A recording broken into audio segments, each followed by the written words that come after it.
Hello, ladies and gentlemen, and welcome to this. This is your weekly WWE Monday Night Raw review. I'm your host, LK from KocoSports.net, here to review tonight's edition of Monday Night Raw. And I want to hear from you guys what you thought of the show. So if you're listening to us live, A, thank you, and B, put in the show, was the show a win? Was the show a loss? Was the show a tie? Normally I'll come on here and give the show a loss or a weak tie. Now, this isn't me judging Raw on the scale of pro wrestling -- good sports entertainment. This is me judging Raw on A, if they put any effort in, B, was the show entertaining, C, was it better than normal? This show was miles better than normal, and I would go as far as say I enjoyed this show a lot more than Survivor Series. So I'm going to give it a strong tie. Anyway, you all thought I was going to give that a win, but a strong tie. There was still some stuff where I was bored, a little bit entertaining, but I'm going to break that down. I'm going to break that down for you in its entirety, and I got a little gimmick here, which I thought could be funny. Guess. You have 5 seconds to guess. I've made my own list, okay? So here it is. Very expensively product LK's list. So here is my list. So now you have 10 seconds. Starting from now, 10 seconds. So write down who you think I have on this list. I have 4 people. Guess who they are in the comments or in your head right now. Live commenters, obviously you can do it. And if you're not listening live, put in the comments and then see after. 10, 9, 8, 7, 6, 5, 4, 3, 2, 1, Zack Ryder, biggest cunt in the history of professional wrestling. Mojo Rawley, second biggest cunt in the history of professional wrestling. The Usos, I don't really need to talk about. And here's an interesting one. Vince McMahon. Let's see it in the light there. Vince McMahon, after last night's Survivor Series shocker, he entered the list. And how about this? Because I enjoyed this show. Because it was entertaining. You see that toilet's name? He gets it crossed off, and I have another name who's going to go on the list. Are you ready? Are you ready? I'm live right now. Another one going on the list.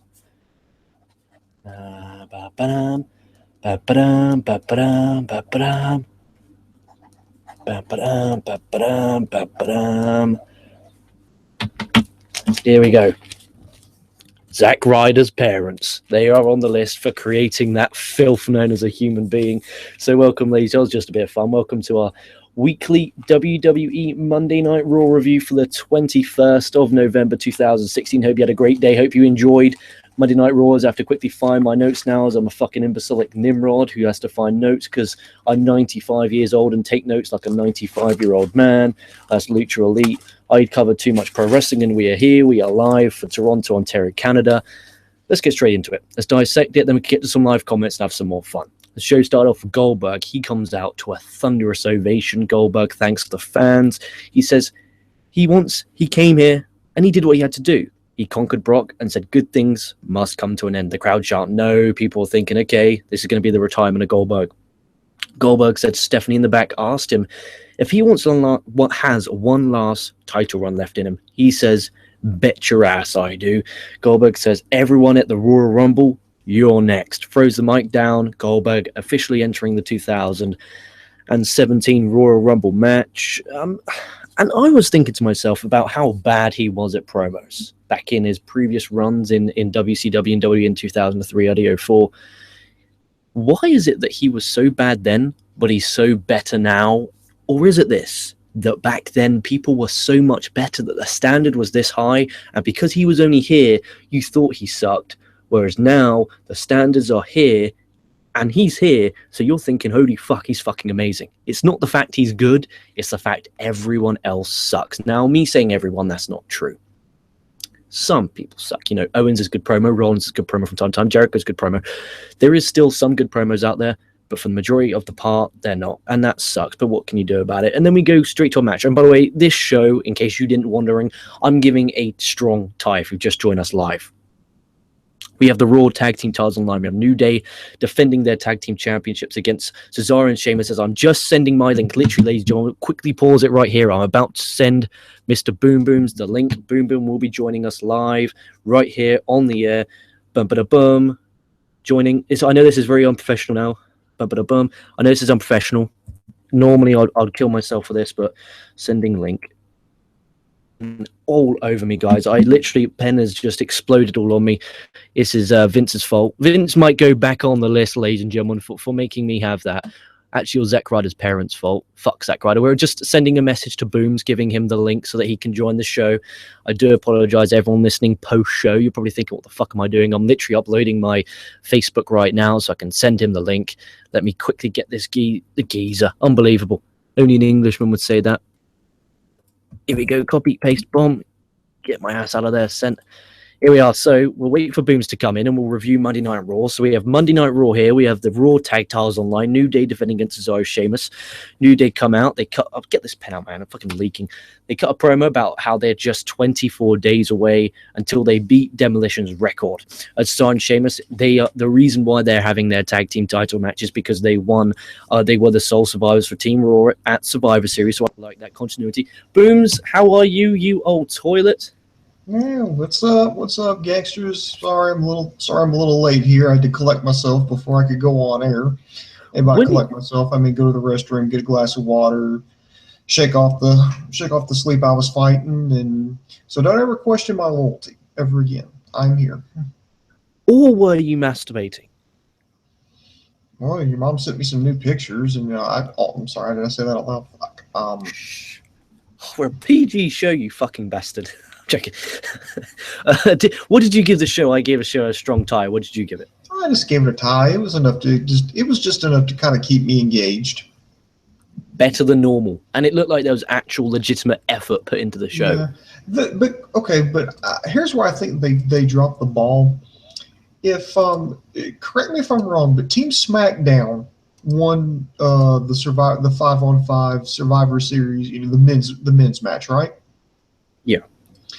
And again, correct me if I'm wrong, but did Stephanie McMahon did she or did she not threaten to fire all the members of Team Raw if they lost? Yes, but they did follow up on that in the back where Foley said, you're not really going to fire them. And then she said, no, I wouldn't do that. I was just trying to scare them. To me, at least they followed. I think that's a cop-out, though. I mean, how about this? Would you rather them not follow up, not touch on it at all, or would you rather them touch it and say, look, I was a businessman and I was just trying to scare them? You know, I appreciate the follow-up, the little attention to detail. I like the fact that he did that because normally on Raw, there's no attention to detail and there's no follow-up, so I'll take it and run with it. To me, that's like in a horror movie where you kill somebody off camera or a TV show where, it's like it was like 2.5 Men. Charlie Sheen had a real-life problem with the producers and everything, so they just kind of just killed off his character, whatever, off camera, off screen, and that's happened to other TV shows. That happened in NYPD Blue. There was a character there that they just killed off. And it's just like it's such a big middle finger to the audience. I really think that you had a potential. I mean, yes, I'm glad they touched on it, but I really felt like that was a cop out. I mean, it was just why make the threats, if you're not going to follow through with it, because that could have been a storyline. That could have been like, you lost. And it's like, is she really going to do it? Could she really do it? Or, what are the consequences? Can you imagine some guys, I'll do anything to keep my job. Oh, anything?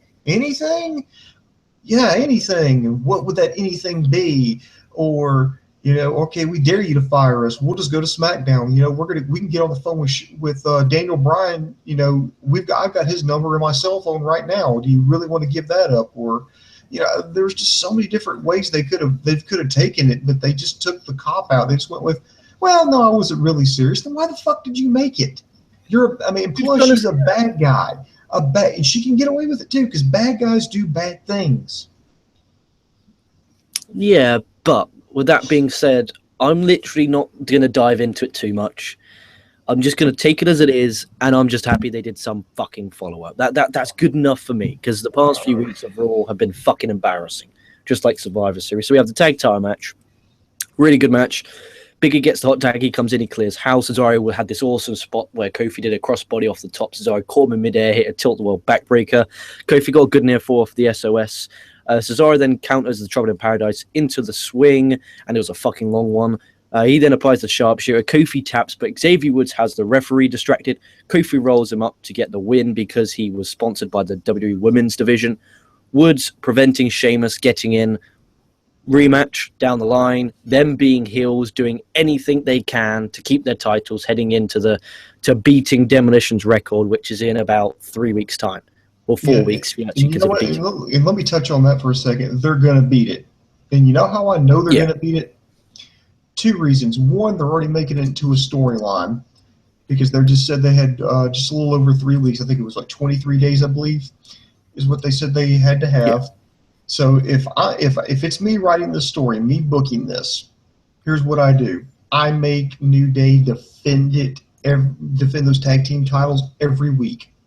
Every week they're defending it. And I want the quality of the teams to step up. I want the difficulty of the matches to step up. I mean, I'm talking, if they have to go back and wrestle some teams that they've already beaten before, escalate it, make it like a no disqualification, no countouts, make it a cage match, make it a ladder match, just keep upping the ante, just make it to where the New Day just barely hangs on. So once they hit that 23rd day and they set the record, it feels like, wow, they accomplished something. And the other reason I know why that they're going to beat it is because WWE is definitely going to want to give the middle finger to Demolition now because Axe and Smash, it's Bill Eadie and Barry Darso, who played those characters, by the way. They're 2 of the plaintiffs who signed on to that concussion lawsuit. They're 2 of the 51 complainants against WWE in that concussion lawsuit. That's out of order. That concussion lawsuit bullshit. I agree. It's out of order. However, they're a part of it. I mean, that's just a fact. I mean, you can go online and you can look and see who's all signed on to be part of that. Those 2 names are there.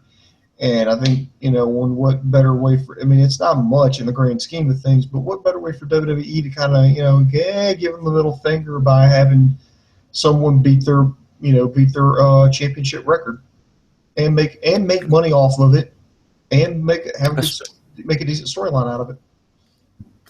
Then we went backstage at Chris Jericho. He says on the highlight reel he will tell everyone who is to blame for the list being destroyed and who is to blame for the loss of Team Raw during Survivor Series. Then we had backstage, we have Enzo Amore. He's completely naked.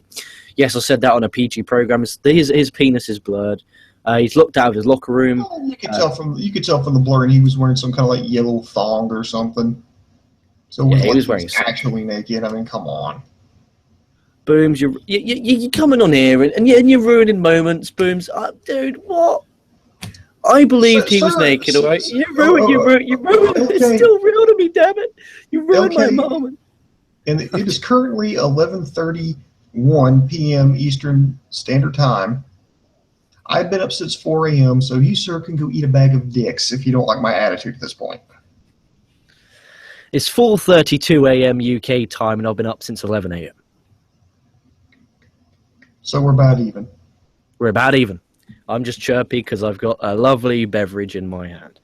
Then we had Tyus. He's shouting at him and put some clothes on. He then bumps into Lana. He goes, "How you doing?" Very amusing. Rusev comes in. He shouts him, says he will crush him in the ring tonight. So that's about it. I thought it was, for WWE standards, I thought it was kind of funny. Like, I think because Survivor Series was so bad, my expectations were so low that anything they did that was kind of good was just, oh my god, that's fucking amazing. Because Raw's just been so bad recently. And that's it shouldn't be like that. It's just the way it's been recently. Like, the shows are so bad when you get like a glimpse of something good, it's really good in your eyes. And that sucks. So what are your thoughts on that segment? On just the setup to the match?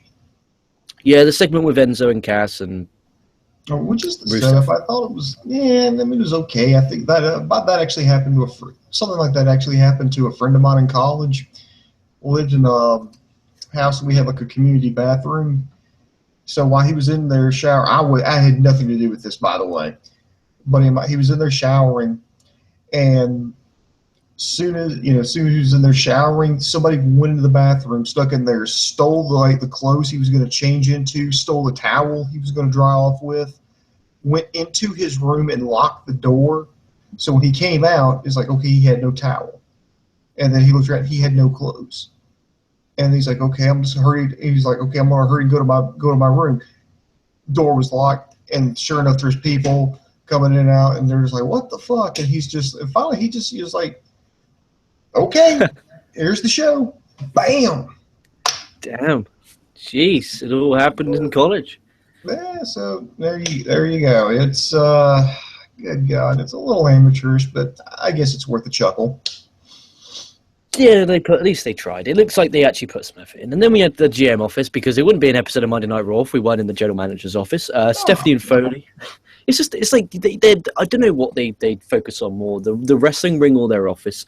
So they're in the office and they're celebrating their domination at Survivor Series, where Vince literally put his middle finger up on SmackDown and fucking blew a kiss to everyone who puts over SmackDown every week and who buries Raw. He also put over Goldberg being in the Rumble. Sami Zayn walks in the office. Foley says there needs to be repercussions for losing, obviously, because he didn't win at Survivor Series as the Miz beat him. He says he will be facing Braun Strowman. Now, I like this a lot. I touched on the Survivor Series post-show that they must follow up on the losses. They need to be punished for losing. Great punishment here. And you're making Zayn relevant. You're making Strowman relevant. I like that. It was all right. I just kind of felt bad for Sami Zayn because, I mean, he didn't do it. I'm glad he didn't do it because, good guys don't make excuses. It's just we just didn't get the job done. But I was just like, look, I thought I'd won. The bell rang, and I didn't know that Mrs. Wife, Maurice had rang the bell. I thought I'd won. I thought I'd captured the championship, and then just all of a sudden the referee says no, and next thing I know I'm getting rolled up. I mean, it's just like, come on, I want, can I get a chance for revenge on that? But they don't. He's a good guy, so he can't do that. And he was just like, okay, let's just do this. So it was all right. Then we had Cedric Alexander versus Daivari. Daivari cuts a promo bashing Canadians and speaking foreign. Great way to get heel heat, just talk foreign. You know what? I'm a fan of this Daivari chap. I liked him in the Cruiserweight Classic. I like the fact. That's another thing I loved about the Cruiserweight Classic. It brought so much good talent into WWE. Indeed. And Alexander, if I'm a fan of Daivari, I'm a lover of Alexander. Like, Alexander's fucking magnificent, and I hope he becomes Cruiserweight champion one day. And they're fucking idiots if he doesn't. You will name your child after Cedric Alexander. Yeah, that's a good shout. Cedric LK Jr. That's a good name. So Alexander goes for a springboard. Daivari sweeps Alexander's legs. He lands hard on the top rope. Alexander then gets the win with a lungbar chuck. I wish the WWE, and I know they don't like doing this. I know they hate doing this. They have rankings. I wish they had rankings for the Cruiserweight division. And then you could do a rankings match here where Alexander would have moved up and Daivari would have moved down. And then every week, whoever's number one after Monday Night Raw, he gets a Cruiserweight title match on 205 Live. I think they don't do that because that's just something I think they know that they would not be able to keep up with, or they would lose interest in it after a while. Yeah, but I just think it's such a good idea, and rankings are just not done enough in wrestling today. If you want to make it feel like a sport, make it a sport. Yeah, I still don't know why they didn't move everything over to SmackDown, because now Corey Graves and all the Cruiserweights are going to have to catch a flight to wherever SmackDown is this week and do a show there. Poor people. Then we have the highlight reel, which was the autopsy after Team Raw losing to Team SmackDown. Jericho's insanely over in Canada. KO, Kevin Owens, he interrupts. He comes out. He's also mega over in Canada. He's still pissed off at Kevin Owens, hitting Styles with the list, saying that, we're meant to be best friends. Jericho questions Kevin Owens. He's furious. Obviously, Kevin Owens is drawing the list. Kevin Owens says, who cares about the list? He is the best friend, and he sacrificed himself, but Jericho got RKO'd and eliminated him, so the sacrifice was a waste, just like our friendship. Jericho cuts a promo saying he's finished with Kevin Owens. They both then say, you know who's to blame? And they both say Roman Reigns. They hug. Big pop. Great swerve. Really enjoyed that. I agree. Great swerve. I was like, please tell me they're not going to go the blatantly off, because I was already getting fed up with the way they were doing the list. Because I felt like they were just, absolutely just blowing it. It's just like, come on, guys. This is just a nice little side piece. It doesn't need to be the feature. And then they turned it around on us. So I like that. Right, so Booms, well, I get a bit bored during Monday Night Raw, and I've done things in the past where I've done things like New Ball, which is where I made a Red Bull can into New Ball for New Day, and I made my own list. Okay, this is my list. Okay, let me keep that page there so that I don't lose my notes here. So this is LK's list. Okay, this is LK's list. Okay, so around this corner, I have on the back Who do you think? Guess. I have 4 names. Guess who they are. Besides me? You're not on the list. No, I'm not on the list. These are not yet. I'm optimistic. I think you would have Sexy Star on that list. No. You would have James Ellsworth on that list. No. You would have Roman Reigns on the list. No. You probably have Stephanie McMahon on the list. Nope. Dude, you're going to be so pissed when I reveal them to you. Are you ready? All right. So we have Zack Ryder, Mojo Rawley, the Usos, Zack Ryder's parents, and Vince McMahon. That's who is on my list. So Jericho, I dare you to beat my list, you old bastard. Where are we? Here we go. So Rollins comes out. Rollins wants a Universal title match tonight, as apparently Stephanie said if he joined Team Raw, he would get a Universal title match. Rollins tries to attack Jericho and Kevin Owens, but they beat on him. Reigns comes out and Cole goes, "The big dog's in the house." And I'm like, oh my God, that's what Vince McMahon said to Roman Reigns whenever he walks in. Oh, hello, big dog.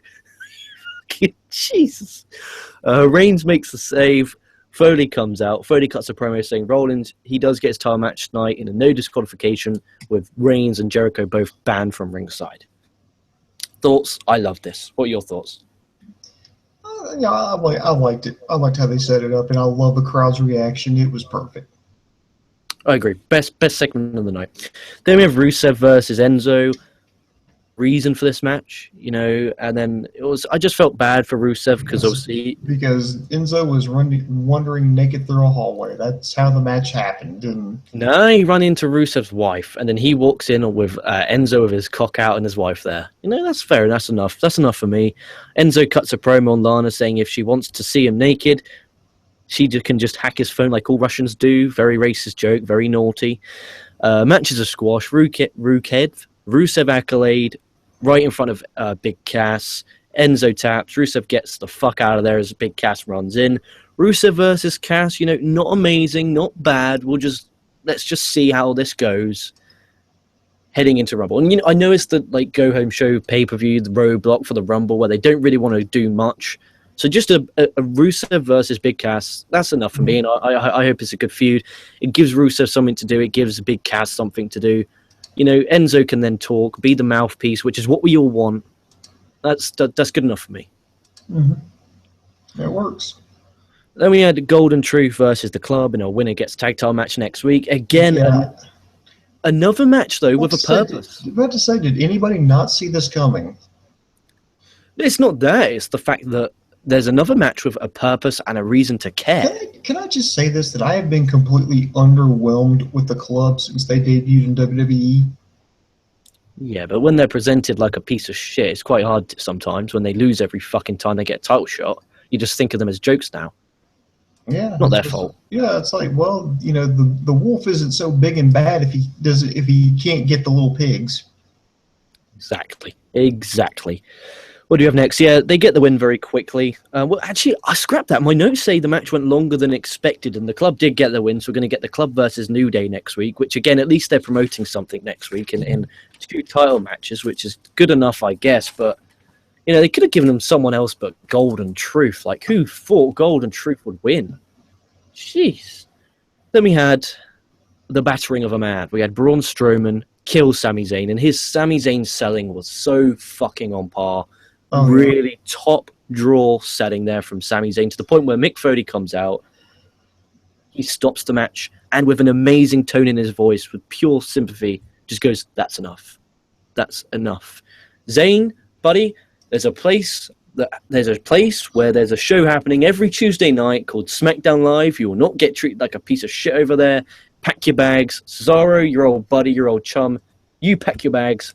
You both get your asses over to SmackDown, and while you're there, grab your English friend, Neville, get his ass over to SmackDown too. Indeed. Jeez. What are your thoughts? I think they gave Sami Zayn the perfect out, because remember, he was jumped before the match started. He was jumped from behind, and then because if they face off, one on one in the ring, they ring the bell, and then Strowman just squashes him like that, he's dead. He's dead. But he gets the out because he was attacked from behind before the match even started. Outside the ring, gets thrown in the ring. Zayn doesn't quit. He doesn't give up. He keeps going. He sells it like crazy. I think it kind of makes him look weak because when you have to have Mick Foley come out and go, okay, that's enough. I'm like, dude, you put him in the match. You knew what was going to happen. You put him in this match. Yeah, but there's a limit. Well, I understand that. I think it's to save Foley's face, like because obviously if Stephanie Foley's the face, so Foley's obviously sympathetic because he's a baby face. Who's like, dude, I know I set this as a punishment, but fuck me, I didn't want you to murder the man. Yeah, but there was a fanboy part of me that wanted, Strowman to scream. It's like, oh, you call this competition? And then the lights dim, and you hear bum, bum, bum, dum, dum, and the violins kick in. That's what I was hoping for, but it did not happen. No. And you know what? I hope it doesn't, because the man on the list, Vincent Kennedy McMahon, that old cunt, will destroy Shinsuke Nakamura. Vince McMahon will destroy Nakamura harder than Goldberg destroyed Lesnar on Sunday. Then we had Charlotte and Dana Brooke. They come out. JoJo's the ring announcer, Kate, right? This is funny. I love JoJo. You know I have nicknames for everyone. Batty Riley. I have nicknames. I'm a nickname guy. JoJo's nickname, because she sounds like such a man, she's now known to me as John John. She is now John John. That's her name, John John. Okay. She's and entering her way to the ring. Like, all right, are you a man or a whore, or is she a hoary man? Unbelievable. Charlotte brags about winning at Survivor Series and taking out Bayley. Sasha Banks. A horometer. Dude, no, we're not doing that. I got in trouble for that last time.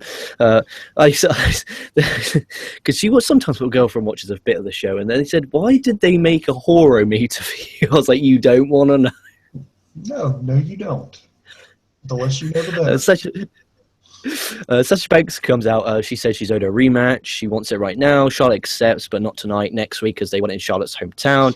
Nia Jax, I'm not like most girls. She comes out. How's that song go again? I'm not like most girls.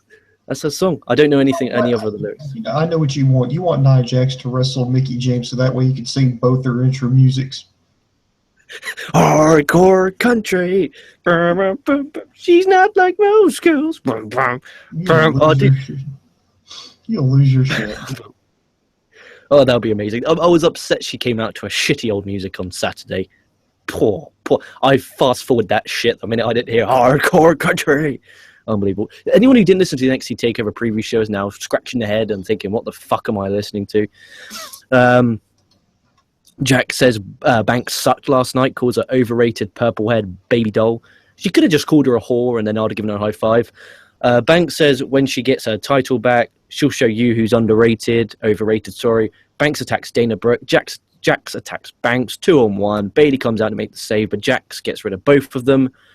I mean, I like the fact now that most of the division's involved in the title picture, which makes me a bit happier, instead of having just Banks and Charlotte. So at least that's some progress, and Jax has kind of moved up the card a little bit. Mm-hmm. But it led to a match between Nia Jax and Charlotte versus Bayley and Banks. The crowd are deader than dead. It's like Vince McMahon just injected them all with pure boredom. Banks gets the hot tag. They do a double suplex on Jax, which got a decent reaction. Banks applies the Banks statement. Charlotte taps because we don't have our champion looking strong ever. Banks versus Charlotte next week. What was the point of Charlotte attacking Bayley on Survivor Series last night? Was there really need? I thought, okay, we're going to get Charlotte versus Bayley.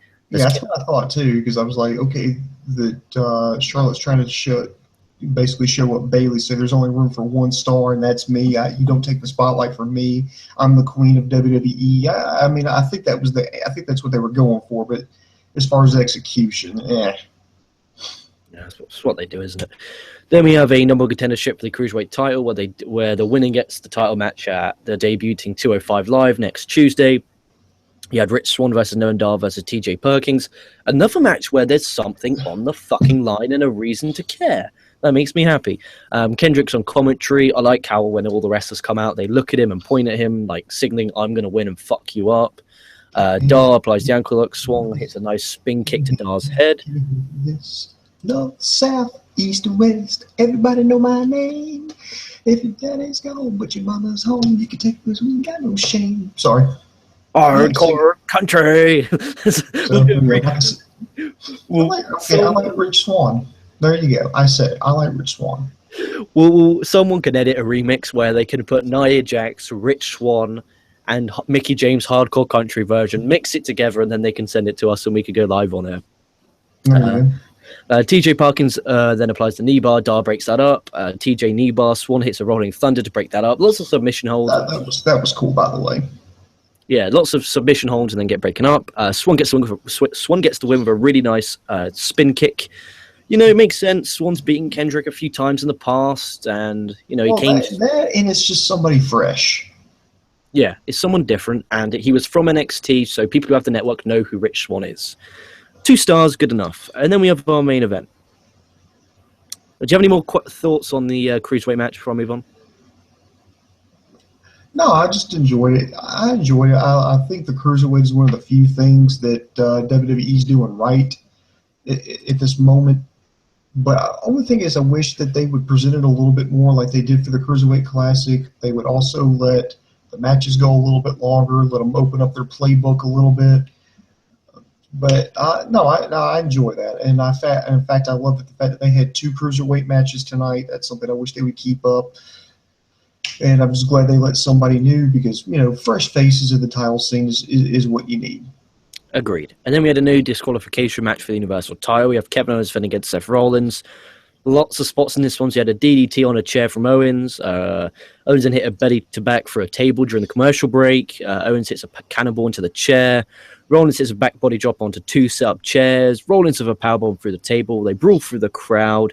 Rollins hits a crossbody off basically there was stairs, and then above the stairs was this like balcony type gimmick. He did a dive off that. That was really cool. And then a guy in a Sin Cara mask beats up Rollins. They take the mask off, and it's Chris Jericho. That's really funny considering Jericho battered the shit out of Sin Cara. Rollins then pedigrees Jericho on the floor. That allowed Owens to hit a powerbomb onto the apron, and the thud that it made was disgraceful. Owens chucks Rollins into the ring, got the win. Great main event, one of the better main events we've had in a few months on Monday Night Raw. 3.5 to 4 stars from me. I thoroughly enjoyed this. What were your thoughts on the main event? As far as the main event goes, I think we got our money's worth. I think they were in Canada. They needed to do something special. They gave Seth Rollins the out. I enjoyed it. I thought it was a good, they went all over the arena. They did some good spots. So no, I think it was a good send off. So we go to live comments, which we do every single show. So this is where we get a bit loosey-goosey. We just broke down the whole entire card. Now we're going to get to the live comments, which is where the listeners of the show can basically put their comments and queries on and ask us questions. So Aubrey James says, Raw sucks. Enzo's a naked guy when there's little kids in the crowd. Well, he wasn't naked properly, so that doesn't matter. Andy Peps, he's here. He says Raw is a slight tie, almost win. Agreed. What did you give it? What did you give it? A slight win, a slight tie. I gave it a tie. It was just like okay. It was okay. It was enough to keep me engaged. Andy Peps says I missed the Fantasy Wrestling League. Booms, you know what the Fantasy Wrestling League is? Isn't that from where back in the day you used to have a fantasy gimmick? Yeah, we did the fantasy wrestling, like where everything depended on how. Basically, we would have our rules were we had like 5 major companies. You had to pick. The rules were you had to pick one person from each company. One had to be a female, and then one was like a freestyle. So like you would have to have one from like you would have to have a WWE guy, a NXT guy, a Impact guy. Then you had to have I don't think we were doing Ring of Honor at that point. We might have. I don't know. I don't remember actually. One had to be a woman, and then the 5th one was like a freestyle. And then if you won, you got a point. If your wrestler won a championship, you got a 5-point bonus. And we just kept adding, but it was just tough keeping track of the points. I mean, where would we sign up? Because I've been on with KocoSports now properly for the past year, and I've spoken to Koco about 16,000 times, and he said he'll get me in touch with Jerry. I still cannot update the site. and it drives me mad. I'm going to say it on the air. I don't give a fuck. It drives me mad. I want to update the site. Because then if that was the case and he wanted that, if I was updating the site, we'd make that. Because that sounds fucking interesting and a way to enjoy Raw. But I would put my own spin on it. Yeah, but there was a lot of pressure. God, who did we have update? Was it Ewok? No, it was, shit. Franielli? Franielli? No, Was it Franielli? No, it wasn't Franielli. It was the... Shit, I know who he is. He was from South Louisiana. Was constantly having to fly to China to do work. Fuck, I apologize. I'm thinking of the guy's name right now. I just can't get it out. Anyway, he was the one keeping track of it, and it was a big pain in the ass. It's just because you have to keep track of the points for everybody. I mean, it still sounds like I would get enjoyment out of it. If I'm in here updating it every night, I don't think there's a problem. Andy Papp says hopefully the club wins, but they won't. So the club Excuse me, Andy Papp says, has anyone heard from Koco? Hope he's okay. I haven't. I sent him a message. Like I said, man, the hot tub's going to get installed. I mean, he's getting the permits right now. Japanese tsunami. The Japanese tsunami is what he's asking about. And I've sent him a message saying hope he's okay. That was in the Northern Prefecture. He's in Tokyo. There you are. He's fine. Thomas Savosky says, I only caught the last 20 minutes. Kevin Owens and Rollins burnt it down. Yeah, great main event. You're lucky you then. Dragon Rider 951 says, I clicked off the show after Bailey came out because she made me happy and I had no reason to watch the show after. Did I miss anything? I don't think I did. Well, you missed a great main event with Seth Rollins versus Kevin Owens, which I recommend you to watch. But apart from that, I'm not really sure. Andy Papston says, and by the way, Booms, the person who's taking control of it was Forsaken. Oh, yeah. Okay. Thank you. Yep. I sent him a trophy. That was Andy Paps. Then Andy Paps says, guess where Andy Paps is going? And then he puts WrestleMania. Andy Paps is going to WrestleMania. He's going to Orlando. Sweet. Dragon Rider says, why are they continuing Charlotte and Sasha after Hell in a Cell? Shouldn't that be the feud ender, or can WWE honestly not think of anything else? I mean, the scary thing is it looked like they thought of going Bayley versus Sasha, and then they just didn't for some really fucked up reason. I do not understand why they didn't. Unbelievable. What are your thoughts on that? Why they're still fucking carrying on this Charlotte versus Sasha Banks? You know, I think there's a lot of reasons, because I'd heard, Sasha was hurt, so they switched it, but no, they didn't do it because of that. They did it because they wanted to keep a winning streak going for Charlotte on pay-per-views for some reason, and it just made no sense to me. I mean, your guess is as good as mine. It's WWE, isn't it? You just have to take it with, WWE's salt.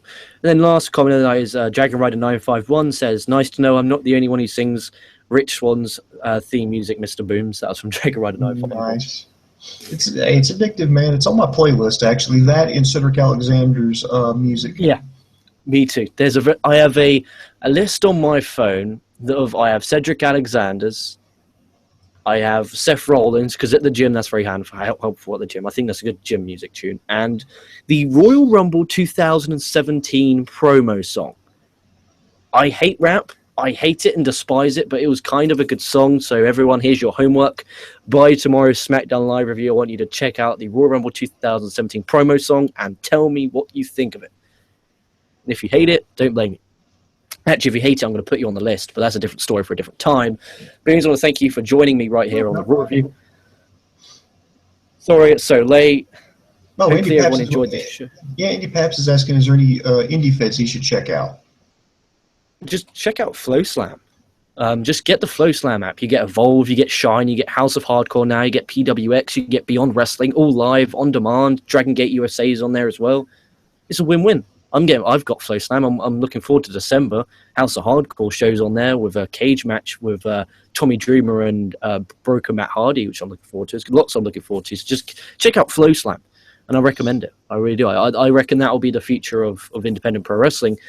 Check us out at KocoSports.net tomorrow. Will you be eligible to join me for the SmackDown Live review? Yeah.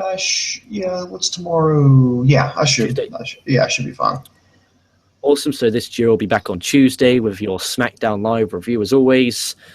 In the meantime, while you're waiting, there's so much content to just watch. You got this. This is actually a scary thought, Boom. This is our 2,560th show on this channel. Good a God. legit shoot, that's how many videos have been created on this channel, 2,560, and you cannot tell me there's not enough content for you to be able to watch. Unbelievable. We are the hardest working team on YouTube. I want to thank you and you can support us by liking us on. Boom says, you do the sales pitch. You're better than me at the sales pitch. First you tell everybody, do you want us over? You can always find us at KocoSports.com, KocoSports.com. It's your home for combat sports. It's where the world goes to kick ass, and most importantly, where it's okay to be a passionate fan. We've got our archives there. We got all kinds of news and gossip. And then you can also like and subscribe to us on YouTube, Facebook, and Twitter. We're constantly updating there. We're getting these shows crunk out. If you remember last week, we had a SmackDown review. We had a TNA review. We had an NXT review for the show and for TakeOver. LK cranked out a review of Survivor Series. So we're always putting out content, and that's why you need to subscribe to us, because we're just constantly cranking out material, and it's something, something to keep you entertained. I even talked to a fan who just said, I don't even really watch it. I just plug in and I go to work, and I'm, he's doing whatever he does. I think he was like stocking shelves or something. That's just what I listen to. It helps pass the time. So I was. Who said that? Who said that? I can't remember his name, but it was a few months ago, and he was just like, thanks guys. We just, it's just something that helps me pass the time as I'm working. So you can always do that. Yeah, and you could, if you, as much as I love to put myself over, you can send the tweets on Twitter. Dragon Rider 951 sent a nice tweet out yesterday. I am always happy to accept tweets where you put me over. So put me over in as much tweets and as much live comments as you comments as you like. Put me over to nauseam. I love that, and I love when someone sends you like a message or something where they're like, "Enjoyed the show. Thank you for getting me through this bullshit day." That's what it's all about. That's what we're here for. We're here to entertain you. We're here to have a laugh ourselves, and that's what it's all about. Like, comment, subscribe. Dave Koco, please don't die in the tsunami. And if you do, blame Vince McMahon. But no, on a serious note, I hope everyone's okay in Japan, and know that Dave Koco is nowhere near that tsunami. And that's a good thing. Our old boss is all right. Yeah, plus he's in like an apartment that's way up off the ground. Yeah, so it'll be fine. It'll be fine. He's living in his mansion, isn't it, where he has like 15 floors. He'll just cramp up on the top 15th floor of his mansion, and he'll be all right. Yeah, that I always tell him, only the good die young. Unbelievable. But anyway, I think we've overstayed our welcome here. Yes, we have. Like, comment, subscribe. Make sure you all stay safe, stay well. Fuck them clowns, or we'll be catching your asses down the line.